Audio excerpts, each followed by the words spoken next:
যে কোনো টুর্নামেন্টের যখন ফাইনাল ল্যাপগুলো এসে যায়, একদম শেষের দিনগুলো এসে যায়, তখন একটু খারাপ লাগে।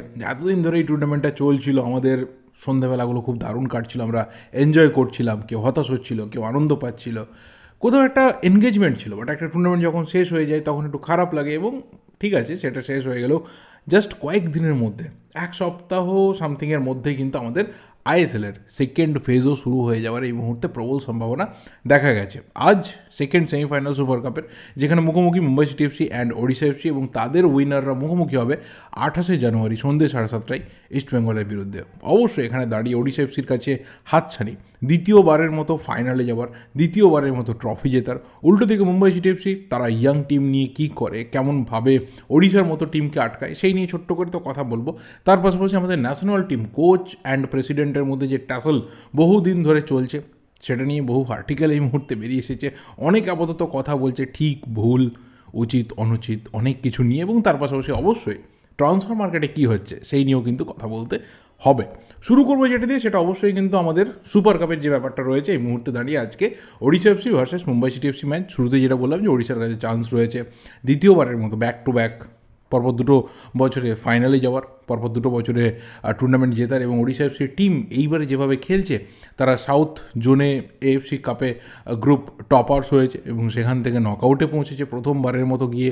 প্রথমবারই এই রকম অ্যাচিভমেন্ট আমাদের যে কোনো ইন্ডিয়ান ক্লাবকে একটা আলাদা রকম মাত্রা দিয়ে দেয়। আইএসএলে তাদের স্টার্ট ভালো হয়েছে, খুব ভালো করছে। এবং অবশ্যই সের্জিও লোবেরার কোচিংয়ে এই ওড়িশা এফসিকে গত বছরের থেকে অনেক বেশি ডিফারেন্ট লাগছে, অনেক বেশি অ্যাটাকিং তাদের মোবিলিটি রয়েছে, অনেক বেশি ব্যালেন্সড একটা সাইড। উল্টো দিকে মুম্বাই সিটি এফসি, তারা আপাতত প্রায় হাফ অফ দ্য স্কোয়াড নিয়ে রয়েছে, কারণ 6জন প্লেয়ার ছিল ন্যাশনাল টিমে, কিন্তু ইয়াং প্লেয়াররা, ইউথ প্লেয়াররা অসাধারণ খেলছে। পিটার ক্র্যাটকি একটা কোথাও সিস্টেমের মধ্যে এই প্লেয়ারদেরকে রাখার চেষ্টা করছেন, এবং পরপর যেভাবে তারা খেলে উঠে এসেছে, পরপর 3টে গ্রুপ স্টেজের ম্যাচ তারা যেভাবে জিতেছে, যেভাবে ইয়াং প্লেয়াররা গোল করছে, কোথাও তিনি কিন্তু স্বপ্ন দেখতে পারেন যে আবারও একটা হার্ট ব্রেক, আবারও একটা আপসেট তিনি হয়তো ওড়িশা এফসি টিমটাকে দিতে পারবেন। বাট ওড়িশা এফসি অপর দিকে দেখলে দেখা যাবে যে ওয়েল ব্যালেন্সড, তাদের পুরোপুরি সমস্ত ডিপার্টমেন্টে শক্তি এই মুহূর্তে টপ লেভেলে রয়েছে। বিদেশি প্লেয়াররা পারফর্ম করছে, ইন্ডিয়ান প্লেয়াররা পারফর্ম করছে, দুপক্ষ থেকেই গোল আসছে। এটা কোথাও ওড়িশা এফসিকে কিন্তু অনেক কদম এগিয়ে রাখবে। বাট কোথাও যে কোনো ধরনের এরকম ম্যাচ যখন ইন্ডিয়ান প্লেয়াররা চার্জড হয়ে নামবে, ইয়াং প্লেয়াররা চার্জড হয়ে নামবে, তখন কিন্তু সেই ছবি বদলে গেলেও বদলে যেতে পারে। তো অবশ্যই ম্যাচটা সিরিয়াসলি বলছি, যদি কেউ ভেবে নেয় যে একদিকে ওড়িশা এফসি পুরো ডমিনেট করে জিতে যাবে, তাহলে হয়তো এই মুহূর্তে দাঁড়িয়ে এসে ভুল ভাবছে। অবশ্যই মুম্বাই সিটি এফসি তারা পাল্টা অ্যাটাক তৈরি করবে, অ্যান্ড কিছু একটা মিরাকেল যদি তোরা করে ফেলতে পারে, তাহলে কিন্তু অনেক কিছু ইকুয়েশনস বদলে যেতে পারে। এরপর অবশ্যই কথা বলবো আমাদের ন্যাশনাল টিম নিয়ে। কালকে ব্রিজের তরফ থেকে একটা রিপোর্ট সামনে আসে যে আপাতত দাঁড়িয়ে এএফএ প্রেসিডেন্ট কল্যাণ চৌবে এবং তার সাথে ন্যাশনাল টিমের কোচ ইগর স্টিমাচ, তাদের মধ্যে কোনো রকম কথাবার্তার সম্পর্ক নেই। না তো সেটা শুধুমাত্র এফসি এশিয়ান কাপের আগে চলছিল, এফসি এশিয়ান কাপের মাঝখানে চলছে, এবং তারপরেও যে শেষ হয়ে গেছে, এখনও অবধি কিন্তু তাদের মধ্যে কোনো রকম কথাবার্তা আদান প্রদান হয়নি। তো এটা একটা বিরাট বড় ইস্যু যে দেশের প্রেসিডেন্ট, দেশের ফুটবল বডির প্রেসিডেন্ট এবং দেশের ফুটবল সিস্টেমের কোচ, কোথাও তাদের মধ্যে পুরো তিক্ত সম্পর্ক। This is not a good sign. But এর যদি পেছনের দিকে হাঁটা যায়, তাহলে দেখা যাবে যে যখন ইগর স্টিমাচের কন্ট্রাক্ট এক্সটেনশনের প্রসঙ্গ উঠেছিল, তখন কিন্তু পুরো যে এক্সিকিউটিভ কমিটি ছিল তার মধ্যে থেকে প্রেসিডেন্ট, তিনি কিন্তু এটার এগেনস্টে ছিলেন। তিনি চেয়েছিলেন যে ইগর স্টিমাচের বদলে অন্য কাউকে দায়িত্ব দেওয়া হোক। আমাদের ওয়ার্ল্ড কাপ কোয়ালিফিকেশনসের রাউন্ড থেকে বা তার আগে থেকে যে আমরা ছোটো ছোটো টুর্নামেন্টগুলো খেলছিলাম, সেই সময় থেকেই নতুন কাউকে দায়িত্ব দেওয়া হোক, তাহলে তিনি যথেষ্ট সময় পাবেন, তিনি মোটামুটি তৈরি করতে পারবেন, এবং আমরা ওয়ার্ল্ড কাপ কোয়ালিফিকেশনসে তার নেতৃত্বে এগোতে পারবো, এবং এএফসি এশিয়ান কাপে যা কিছু করার তার নেতৃত্বে হবে।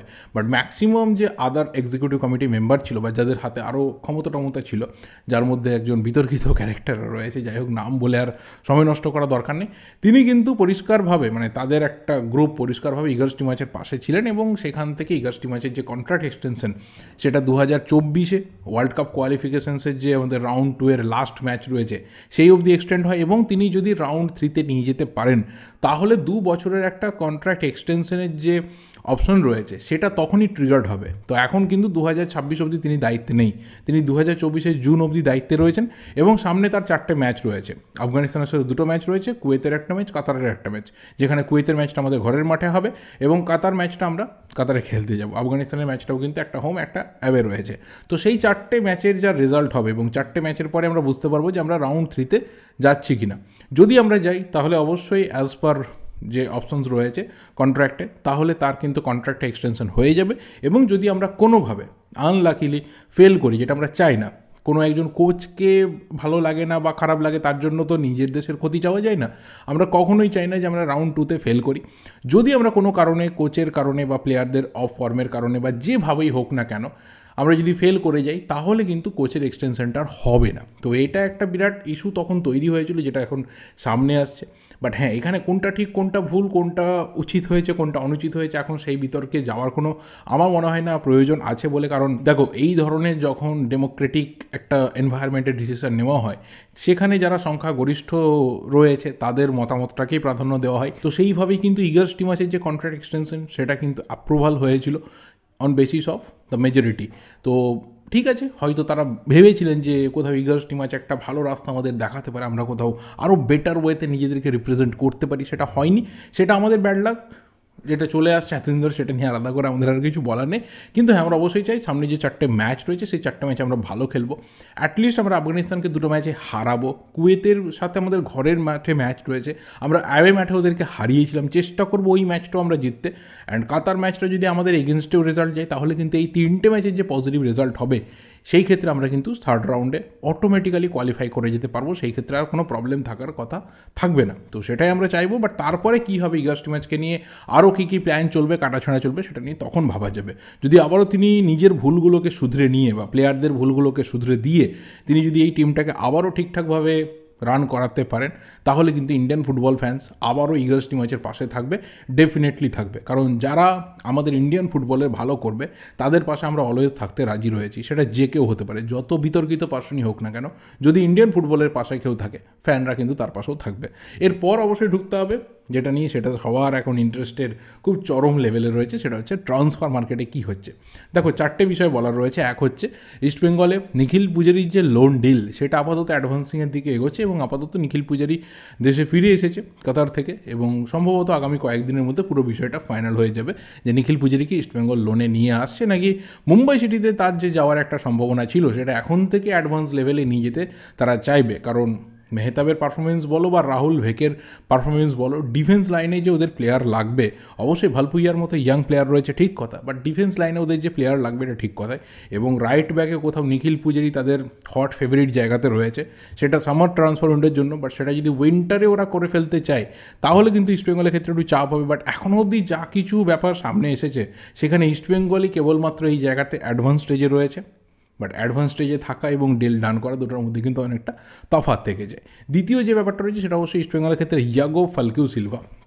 আমি একটা ছোট্ট জিনিস অ্যাড করতে চাই, এটার সাথে নতুন করে কোনো ট্রান্সফারের ব্যাপার নেই। বাট কালকে আমি আমার টেলিগ্রাম চ্যানেলেও ব্যাপারটা শেয়ার করেছিলাম যে এতদিন ধরে ইস্টবেঙ্গলে যে সমস্ত প্লেয়াররা এসেছে, বিশেষ করে এই আইএসএল পিরিয়ডে, তার মধ্যে যদি ফ্রেশ প্লেয়ারের কথা বলা হয়, একদম নতুন প্লেয়ার যাকে কেউ চিনতো না, জানতো না, তাহলে কোথাও জর্ডান এলসের সিগনেচারটা সিরিয়াসলি খুব ভালো হয়েছে। বাট তারপরে যে সিগনেচারটা ইস্টবেঙ্গলকে চেঞ্জ করে দিয়েছে, সেটা হচ্ছে হিজাজি মেহের। এবং এই ধরনের প্লেয়াররা যখন স্কাউট হয়ে আসে, যখন একজন কোচ তিনি নিজের হাতে রিক্রুট করেন কোনো এজেন্সি মাধ্যম ছাড়া, যেখানে আমাদের এখানে প্রায় 70-80% প্লেয়ার সমস্ত আইএসএল ক্লাবে এজেন্সি মারফত নিয়োগ হয়, সেখানে কোচের কতটা ইনক্লুশন থাকে সেই ব্যাপারটাতে সেটা অন্য বিষয়। বাট ম্যাক্সিমাম ক্ষেত্রে কী হয়, এজেন্ট কী চাইছে, এজেন্ট কোন প্লেয়ারকে দিতে চাইছে, কোন প্লেয়ারের হাই মার্কেট ভ্যালু রয়েছে, কোন একটা বিরাট তার কেরিয়ার রয়েছে, এই যে রাস্তাটা, এটা আমাদের অনেকগুলো আইএসএল ক্লাব তারা কিন্তু ফলো করে। এবং কিছু কিছু সময় সেটা খুব হিট হয়ে যায়, কিছু কিছু সময় সেটা খুব ফেল করে যায়। বাট এই ক্ষেত্রে হিজাজি মেহেরের যে সিগনেচারটা ইস্টবেঙ্গল করিয়েছে, বা রাদার বলা ভালো যে কার্লোস কোয়াদ্রা তিনি নিজের হাতে করিয়েছেন, এইটা আমাদের বারবার দেখায় যে মিডল ইস্ট কান্ট্রিগুলোতে, ওয়েস্ট এশিয়ান কান্ট্রিগুলোতে সত্যি কোয়ালিটি ফুটবলার রয়েছে এবং তাদের মার্কেট ভ্যালু বিরাট হাইফাই না। তাদের যদি প্রিভিয়াস ক্লাব কেরিয়ার দেখা হয়, সেটাও বিরাট কিছু হাইফাই না। বাট ওদের যে ফিজিক, ওদের যে স্কিল, সেটা অন্যান্য দেশের তুলনায় অনেক বেশি। ওরা হয়তো সেই এক্সপোজারটা পায় না, এমন দেশে খেলে ওরা, এমন দেশে ক্লাব ফুটবলটাও খেলে, হয়তো এক্সপোজারটা পায় না। সেটা কোথাও এখন কিন্তু চেঞ্জ হচ্ছে। আমরা রিসেন্ট টাইমে ইয়াসের আহমেদকে আসতে দেখেছি, আমরা রিসেন্ট টাইমে হিজাজি মেহেরকে আসতে দেখলাম। আস্তে আস্তে যদি ম্যাক্সিমাম আইএসএল ক্লাব তারা অন্তত এশিয়ান কোটার প্লেয়ারের জন্য ইভেন একটা করে নর্মাল কোটাতেও যদি এই ধরনের প্লেয়ারদের নিয়ে আসে, অ্যাটাকে হতে পারে, ডিফেন্সে হতে পারে, মিডফিল্ডে হতে পারে, যে পজিশনে হোক না কেন, ওদের কিন্তু যে এবিলিটিগুলো রয়েছে সেই এবিলিটি অনেক বেটার বাকি বিভিন্ন কান্ট্রির থেকে। এবং আমাদের ইন্ডিয়ান যে সাবকন্টিনেন্ট ওয়েদার রয়েছে সেখানের সাথে এই প্লেয়াররা খুব তাড়াতাড়ি কিন্তু মানিয়ে নিতে পারে এবং নিজেদের খেলাটা ডেলিভার করতে পারে। তো এটা জাস্ট আমি অ্যাড করতে চাইলাম যে একটা ট্রান্সফার কীভাবে একটা ক্লাবের পুরো সিচুয়েশনটা বদলে দিতে পারে, সেটা কিন্তু কার্লোস কোদ্রা থিজাসজি মেহেরকে দিয়ে দেখিয়েছেন। এবং আস্তে আস্তে যদি বাকি ক্লাবগুলো এটা ফলো করে তাহলে খরচাও কম হবে এবং কোয়ালিটি প্লেয়ার আমরা দেখতে পাবো। এবং কোয়ালিটি বিদেশির পাশে খেললে কিন্তু আমাদের যে ডোমেস্টিক প্লেয়াররা রয়েছে তাদেরও কিন্তু কোয়ালিটিটা আপগ্রেড হবে। রাদার কি এমন প্লেয়ারকে নিয়ে আসা হলো, সে পারফরমেন্স করতে পারলো না, তার বদলে যে ইন্ডিয়ান প্লেয়ারটা রয়েছে তার উপরে পাল্টা একটা চাপ বেড়ে গেল, এটা যেন না হয়। এটা জাস্ট আমি ছোট্ট করে অ্যাড করতে চাইলাম। যেখানে ফিরে যাবো সেটা হচ্ছে আবারও ইয়াগো ফালকিউ সিলভা। তার আপাতত ভিসা কিন্তু রেডি হয়ে গেছে এবং মানে আগামী 2 থেকে 4 দিন তার মধ্যে কিন্তু তার কলকাতা ঢুকে যাওয়ার কথা রয়েছে। বাকি টিকিট অ্যান্ড আদার্স যে ইন্টারন্যাশনাল ক্লিয়ারেন্স রয়েছে সেটা ক্লিয়ার হয়ে গেলেই মোটামুটি 3-4 দিনের মধ্যে শোনা যাচ্ছে সে কলকাতায় ল্যান্ড করে যাবে। অ্যান্ড এর সাথে আরও একটা জিনিস যেটা আমার আগে বলা দরকার ছিল, যে আইএসএল কিন্তু রিজিউম হয়ে যাচ্ছে সম্ভবত 31 জানুয়ারি থেকে, এবং 31 জানুয়ারিতে সম্ভবত একটা ম্যাচ রয়েছে হায়দ্রাবাদ ভার্সেস এফসি গোয়া। সেই ম্যাচটা দিয়ে হয়তো সব কিছু রিজিউম হবে এবং দেখা যাক ডার্বি কবে দেয়। যেহেতু 28 তারিখে ইস্টবেঙ্গল সুপার কাপের ফাইনাল খেলবে, তো ডার্বি মনে হয় না এত তাড়াতাড়ি খুব একটা হবে বলে, তবে সম্ভবত 3 থেকে 5 তারিখ ফেব্রুয়ারি মাসে তার মধ্যে ডার্বিটা হয়ে যাবে এবং পুরোপুরি যে আইএসএল রিজিউম হওয়া, যে বাকি সমস্ত গ্রুপ স্টেজের ম্যাচগুলো স্টার্ট হচ্ছে, সেটা হতে হতে মোটামুটি 7 বা 8ই ফেব্রুয়ারি হয়ে যাবে। তো তার আগে জাস্ট এই দুটো ম্যাচ রয়েছে, এই দুটো ম্যাচকে তারা মানে আইএসএল কর্তৃপক্ষ তারা কন্ডাক্ট করে নিতে চাইছে। নেক্সট যে ব্যাপারটা সেটা কিন্তু অবশ্যই রয়েছে যে প্লেয়ারের বিষয়, সেই প্লেয়ারটাকে এই মুহূর্তে দাঁড়িয়ে ইন্ডিয়াতে দেখতে পাওয়া যাবে কিনা সেই নিয়ে গুঞ্জন কিন্তু সর্বস্তরে রয়েছে। He is none other than junior Moreno, one of the finest player in Venezuela. National টিমের হয়ে প্রচুর ম্যাচ খেলছে, এখনও অবধি রেগুলার টিমের সদস্য। নতুন করে তাকে নিয়ে বলার কিছু নেই, মার্কেট ভ্যালু 12 crore, এই মুহূর্তে দাঁড়িয়ে ফ্রি এজেন্ট এবং তার সাথে মোহনবাগানের একটা স্ট্রং লিঙ্ক আপ। দেখা যাক সেটা ফাইনালি কনভার্ট হয় কিনা, কারণ তাকে সই করানোর ক্ষেত্রে 31 তারিখটা কোনোভাবে রোল প্লে করবে না, তাকে যে কোনো মুহূর্তে মোহনবাগান নিয়ে আসতে পারে যেহেতু ফ্রি এজেন্ট রয়েছে। কিন্তু অবশ্যই তার সাথে যে স্যালারি নেগোসিয়েশন বা তাকে কতটা কন্ট্রাক্ট দেবে বা আদেও তাকে ফাইনালি সিলেকশন করছেন কি না এন্তোলোভিচ হাবাস, সব কিছু কিন্তু ডিপেন্ড করে রয়েছে। বাট যেমনটা আগেও বলেছিলাম যে এই প্লেয়ারটা এলে কোথাও পুরো সিনারিও কিন্তু মোহনবাগান মাঝমাঠের চেঞ্জ হতে পারে, সেটা কিন্তু হওয়ার সম্ভাবনা 100% থাকছে যদি সেই প্লেয়ারটাকে ঠিকঠাকভাবে ইউজ করা হয় বা প্লেয়ারটাও যদি এখানে এসে মানিয়ে নিতে পারে। লাস্ট ব্যাপারটা সেটা শুনলে হয়তো মোহনবাগান ইস্টবেঙ্গল ফ্যানেদের একটু হলেও খারাপ লাগতে পারে, কারণ একদিকে মোহনবাগানের সাথে তো অফিসিয়াল লিঙ্ক আপ ছিলই, মোহনবাগানের একটা বিরাট ইন্টারেস্ট ছিল, মাঝখানে ইস্টবেঙ্গলকে নিয়ে গুঞ্জন ওঠে। কিন্তু 2-3 দিন আগে যে ব্যাপারটা সামনে আসে যে ইস্টবেঙ্গল সবাইকে টপকে নাকি প্লেয়ারটাকে সই করাচ্ছে, এরকম কোনো ব্যাপার ছিল না। That was too much wild. ইস্টবেঙ্গলের একটা ইন্টারেস্ট বহুদিন আগে ছিল, বাট সেই ইন্টারেস্ট কোথাও আটকে গেছিলো শুধুমাত্র মোহনবাগান এবং বেঙ্গালুরু এফসির জন্য। এবং ইস্টবেঙ্গলে যেহেতু লালচুংনুঙ্গার রয়েছে অলরেডি ইন্ডিয়ান টিমের ডিফেন্ডার, মোহনবাগানে আনোয়ার আলী রয়েছে, তো কোথাও যে টিমে অলরেডি ইন্ডিয়ান মানে এস্টাবলিশড ডিফেন্ডার রয়েছে সেখানে যে চিংলেনসানা খুব একটা মুভ করতো না, এটা পরিষ্কার হয়ে যাচ্ছিল কয়েকদিন ধরে। কিন্তু তার থেকেও যে একটা মানে খুব ডেঞ্জারাস জিনিস পরিষ্কার হয়ে কালকে বেরিয়ে আসবে, এটা হয়তো নাকি এক্সপেক্ট করতে পারেনি। সেটা হচ্ছে যে চিংলেনসানা কিন্তু আপাতত এএফএফের তরফ থেকে একটা এনওসি পেয়ে গেছে এবং সেই এনওসিতে পরিষ্কারভাবে জানানো হচ্ছে he is right now a free agent. তার সাথে হায়দ্রাবাদ এফসি যে কন্ট্রাক্ট ছিল সেই কন্ট্রাক্ট কিন্তু নাল অ্যান্ড ভয়েড হয়ে গেছে, সেই কন্ট্রাক্ট কিন্তু মিউচুয়ালি টার্মিনেট হয়ে গেছে, আর কোনোভাবে সেই কন্ট্রাক্ট থাকছে না। কারণ তার যে ডিউজ রয়েছে সেই ডিউজের যে পরিমাণ সেটা 1 নম্বর হিউজ, এবং সেটা তার যে ডেড লাইন ছিল সেটাতে হায়দ্রাবাদ এফসি পে করতে পারেনি এবং এখানে কোথাও ভার্ডিক্ট চলে গেছে চিংলেনসানার দিকে। তাকে আপাতত এএফএফ কিন্তু ফ্রি এজেন্ট হিসাবে এনওসি দিয়ে দিয়েছে। এর ফলে কাল থেকে যেটা হয়েছে যে চিংলেনসানা সিং কিন্তু আপাতত একজন ফ্রি এজেন্ট এবং বেঙ্গালুরু এফসি তারা কোথাও এই ব্যাটেলটা জিততে চলেছে, তারা কোথাও চিংলেনসানাকে সই করাতে চলেছে এবং এখানে চিংলেনসানার যে ডিসিশন সেটাই সবচেয়ে বেশি প্রায়োরিটি পেয়েছে বলেই মনে হচ্ছে। কারণ এর আগে অবশ্যই গোয়ার একটা ইন্টারেস্ট ছিল, কারণ সেখানে ম্যানুয়াল মার্কোস রোকা রয়েছে, বাট সেখানে সন্দেশ ঝিঙ্গান রয়েছে। মোহনবাগানের ইন্টারেস্ট তো হেভি লেভেলে ছিল, কোথাও মোহনবাগান রেডিও ছিল তাকে লোনে নিয়ে আসার জন্য, এবং সেখানে কোথাও মোহনবাগানের একটা বিরাট বড় চান্স ছিল যদি তারা সই করাতে পারে। বাট চিংলেনসানা এখানে দেখবে যে মোহনবাগানে কিন্তু আনোয়ার আলী রয়েছে, কাল যদি ফিট হয়ে ফিরে আসে, যেখানে আনোয়ার কিন্তু হেভিলি ট্রেনিংয়ের মধ্যে রয়েছে এবং সম্ভবত ফেব্রুয়ারি মাসের মিড উইকের মধ্যে ফিরে আসার একটা প্রবল সম্ভাবনা রয়েছে। তো তখন এসে গেলে কি করবে, সানা কিন্তু বেঞ্চড হয়ে যেতে পারে। টিমের ফরমেশন কী থাকবে তার উপরে বেস করে কখনো একটা প্লেয়ার কিন্তু মুভ করবে না, যেখানে তার ডেসপারেটলি কিন্তু গেম টাইম দরকার আবারও ন্যাশনাল টিমে ঢোকার জন্য। কারণ ন্যাশনাল টিমের ডিফেন্স লাইন আপাতত খুব একটা যে ভালো বলবো না, কারণ রাহুল ভেকের জায়গাতে সানা কিন্তু ইমিডিয়েটলি ঢোকার একটা রাস্তা আপাতত তৈরি করে রাখছে, তার পারফরমেন্স কিন্তু টপ লেভেলে থাকতে হবে। তো সেই রাস্তাতে কোথাও বেঙ্গালুরু এফসি, যেখানে কোনো ইন্ডিয়ান এস্টাবলিশড সেন্টার ব্যাক নেই তাকে কোথাও ফাইট দেওয়ার মতো, এবং সেটা কোথাও তাকে একটা অ্যাডভান্টেজ দিয়েছে টু জয়েন বেঙ্গালুরু এফসি। এবার দেখা যাক ফাইনালি যখন ডিল ডান হবে, কমপ্লিট হবে সিগনেচার, তখনই আমরা বলতে পারবো যে ডিলটা ডান হলো। তবে অবশ্যই সব দিক দেখলে দেখা যাবে যে সত্যি যখন একজন ন্যাশনাল টিমের ডিফেন্ডার, যার জায়গা ন্যাশনাল টিমের রেগুলার বেসিসে থাকা দরকার, তার এমন কোনো ক্লাবের থাকা দরকার, এমন কোনো ক্লাবে রেগুলার খেলা দরকার যেখানে সে 100% গেম টাইমটা অ্যাসিওরভাবে পাবে। তো সেই ক্ষেত্রে মোহনবাগান বলো, ইস্টবেঙ্গল বলো, গোয়া বলো, মুম্বাই বলো, কোনো টিমই কিন্তু সেটা তাকে গিফট করতে পারতো না। মানে এখানে তর্ক বিতর্ক করে আলাদা করে কিছু লাভ নেই, সেটা বেঙ্গালুরু কোথাও গিফট করতে পারবে, এবং সেটা বেঙ্গালুরুতে গিয়ে সানা কিন্তু নিজেকে আবারও ফিরিয়ে আনতে পারবে ন্যাশনাল টিমে।